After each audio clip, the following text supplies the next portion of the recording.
What's the meaning of angelus?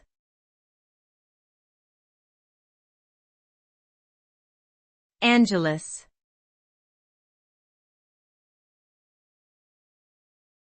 Angelus.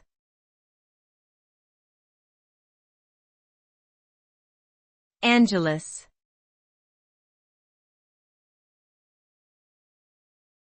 Angelus.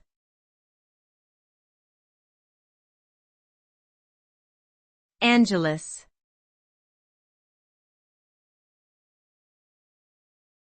Angelus is a Latin term that literally means angel.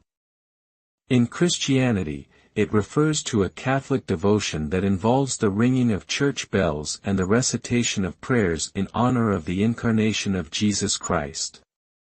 The Angelus is traditionally prayed 3 times a day, at dawn, noon, and sunset.